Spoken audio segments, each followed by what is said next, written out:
Sound check, mic check, 1 2 1 2. When Kelvin D come through, what you gonna do? I get on the mic and I keep it going. Like this river behind me, I keep it flowing.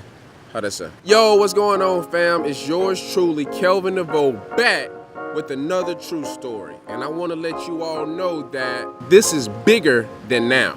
Kelvin, what are you talking about? So back in the 1970s, there was something called the ABA, stands for American Basketball Association. And it was like the little brother to the NBA. Now the NBA was already established, but quite frankly, it was boring. Now you had your classic matchups like the Celtics and the Lakers, but other than that, it wasn't too much fanfare. It was pretty much run and shoot, get the job done, yeah, let's go home. But the ABA, man, listen, let me tell you, they had striped balls, they had cheerleaders, they had alley-oops, they were dunking. I mean, it was something to really watch at that particular time. And not only was it exciting, but some of the best players that have ever played in the NBA started out in the ABA. One of them you may have heard of, his name was Dr. J, Julius Erving. Now, even though the NBA was the big dog, the ABA was where everyone's attention was turned to. Now, there were 7 teams in the ABA, and the NBA, they didn't want to compete with them, so they said, hey, we don't want to compete, but we do want to merge with y'all. So how much will it take for us to buy y'all out? Now, there were 4 teams that were bought out right away by the NBA. They are the Nets, the Nuggets, the Pacers, and the Spurs, and they're still all in the NBA today. So that leaves 3 other teams that were in the ABA, and one of those teams, they were a team up in Virginia. They just went ahead and cut their losses even really before they had a chance. So there were 2 other teams that were left. The Kentucky Colonels,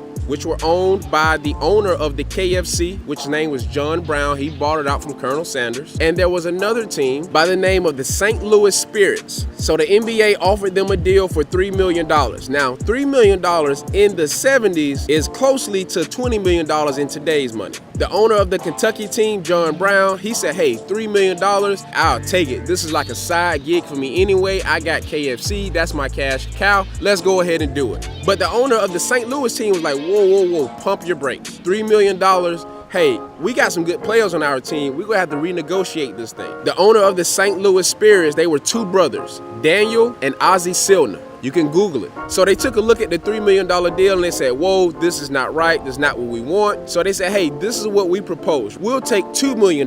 They took a pay cut. And what they said was, instead of the $1 million that you were going to give us, how about if you just give us a small percentage of the TV rights of the other teams that you've bought out? Now, let me paint this picture for you, because TV as we know it today hasn't always been that way. In the 70s, the biggest player was probably Bill Walton. In the 70s, when you were watching TV, it was still in black and white. You had to get up to turn the TV with the knob on the TV. And at a special time, I remember my father telling me that there was a time when TV went completely off. I'm talking, oh, say, can you see? That song played at night when the TV just went completely off. So in the 70s, giving up a percentage of TV rights wasn't a big deal. The NBA, they really wanted to get the deal done. So they said, hey, go ahead and give them that $2 million, give them the TV rights. We just want to get this thing taken care of. So that was in 1976. Pretty soon the 80s come, and 2 players enter the NBA and they completely changed the game forever. Their names are Magic Johnson and Larry Bird. Completely changed the dynamics on how people view sports. And pretty soon after that, someone else entered the NBA. You may have heard of him. His name is Michael Jeffrey Jordan.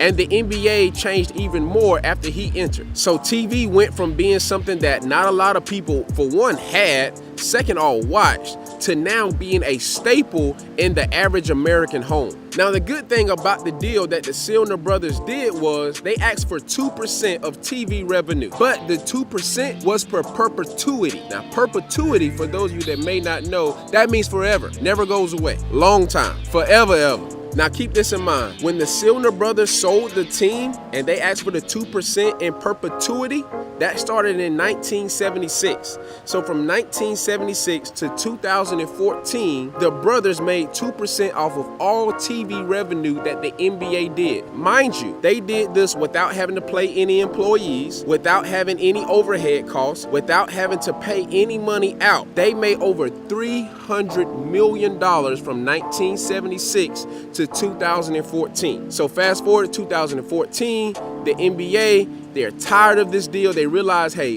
we made a bad deal a long time ago. We've been bleeding out this money for all of this time. We got to put an end to it. Let's meet up with the brothers and let's see if we can renegotiate this thing. So they met with the brothers.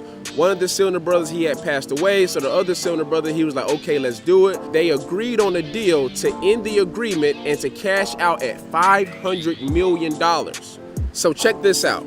A $3 million deal back in the 70s ended up being a $800 million profit for the Cylinder brothers over the course of 40 years, all because they turned down the initial offer. Kelvin, I know that's a lot of money, but hey, you know, what does this have to do with me? And I want you all to look at how they delayed the gratification. They knew that it was bigger than now. They knew that what they had going on, that it was bigger than just the $3 million that they were offered. So I want to propose this all to you. What is something you could give up for right now to get something bigger later? You know, it may be you passing up the party so that you can go and study. It may be you passing up on the vacation that you want to take this year so that you can get ahead on your mortgage. It may be you passing up on the car that you really want to get a car that you can definitely outright afford so that you can save that money to put towards something else. So hey guys, this is yours truly, Kelvin Deveaux, just saying be a little more mindful about the decisions that you are making right now. Because the things that you do right now, they're gonna affect what happens to you tomorrow. So hey, you already know what I need you to do. I need you to like, I need you to comment, I need you to share this out on all platforms. I'll wait.